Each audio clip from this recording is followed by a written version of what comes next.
Olá pessoal, seja muito bem-vindo a mais um dia. Hoje, terça-feira, 17 de março, dia do make-off, de nossas curiosidades, né? Vamos aprender algumas curiosidades para enriquecermos o nosso conhecimento sobre a segunda vinda de Cristo sendo pregada para o povo tessalônico. Mas antes, quero mandar um abraço para alguns inscritos meus aí, né? Muitos especiais, Yara Castorina, Alessio Santana, entre outros aí espalhados pelo nosso canal. Luiz Carlos de Paula, Renato Mendes, Jean Mil Grau, Cristiane Lemos, né? E entre outros inscritos aí no nosso canal. Vamos crescer, ó. Vamos cada dia crescer mais para juntos impactarmos mais vidas. Então vamos lá para a primeira curiosidade.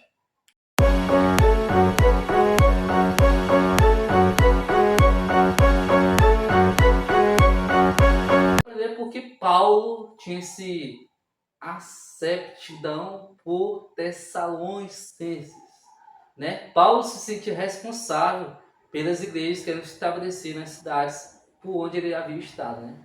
Paulo se responsabilizava para aquelas cidades. Ele não ia lá só pregar e ir embora para outra cidade. Não era assim não, meu amigo. Ele saía de cidade em cidade, cidade em cidade, mas ele se preocupava com as cidades que ele pregava. Ele enviava por meio de quê? Os escritos de preocupação, perguntas, auxílios, orientações, o que Deus queria que eles ensinassem, por meio de quê? De cartas. Se ele tivesse internet hoje, pois ele ia usar a internet. Ele ia lá, ó, no WhatsApp, ligar para o pessoal de Tessalônica, ó. Pessoal, é o seguinte, vocês estão acreditando errado. Né? Ele ia usar os meios que tinha, que é as cartas. Nós evoluímos até chegar à internet hoje, né? Agora imagine só o estrago que Paulo ia fazer, né, se tivesse a internet disponível naquele momento. E aí, né, sobre a sua preocupação que estava acontecendo dos Tessalonicenses com respeito à condição dos mortos. Lembra que eu falei ontem? Que eles acreditavam que os mortos não iam subir para o céu, porque eles estavam mortos, não acreditavam na ressurreição. Isso Paulo ensinou muito bem e explicou o que ia acontecer. E aí eles ficou repleto de quê? De esperança e alegria por causa da mensagem, né? Olha só, né? Como Deus usa as pessoas para ensinar da maneira correta para as outras pessoas, para que elas fiquem alegres e esperançosas da mensagem de Cristo. E aí Paulo, né, aconselhou os Tessalonicenses a não desprezarem as profecias, pois as profecias estavam todas se cumprindo. Outra coisa que estava faltando para os Tessalonicenses era acreditar, confiar nas profecias, que não estava acontecendo. Eles deviam continuar firmes, acreditando que estava acontecendo à volta deles e reconhecendo os sinais da segunda vinda de Cristo, e assim como todos os outros que já aconteceram antes desse momento, né? Vimos isso muito bem, né? Eles viram, leram e aprenderam dessas profecias, mas as profecias continuavam até o dia de hoje e até cumprir as profecias. Vamos lá para a segunda?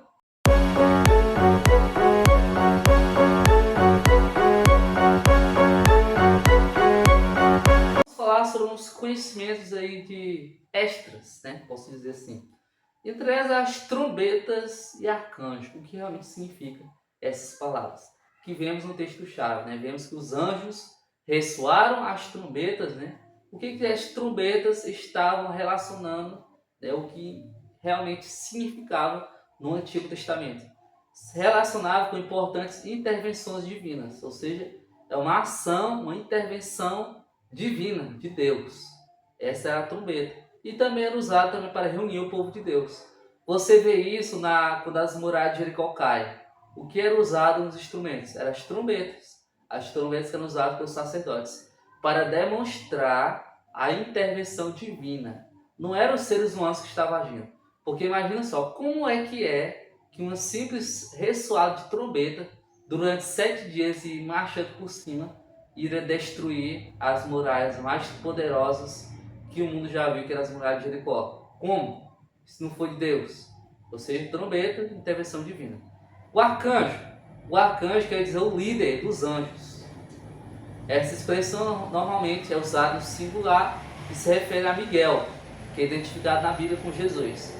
Lá no verso fala sobre arcanjo. Esse arcanjo é Miguel, que está com Jesus e que é o líder dos anjos, que vai vir junto com Jesus. Vamos falar sobre a segunda carta de Tessalonicenses. Por que Paulo escreveu a segunda carta, né? E aqui tinha escrito a primeira carta. Se você for ver na Bíblia, está lá. Primeiro, livro de Colossenses, aí primeiro Tessalonicenses, segundo Tessalonicenses. É porque Paulo já tinha ensinado que realmente aconteceria a segunda vinda de Cristo. Eles entenderam, a maioria entendeu do que realmente aconteceu, mas ficou alguns erros.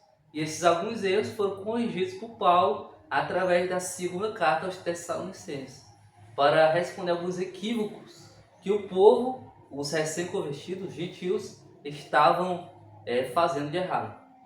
Inclusive ele menciona o anticristo, né? Ele menciona a apostasia, a vinda daquele que tentaria ocupar o lugar de Cristo, ou seja, o anticristo. Para mostrar que a segunda vinda de Cristo ia vir com muitos sinais, né? E entre eles o anticristo que talvez ou não pode estar além da nossa geração, né?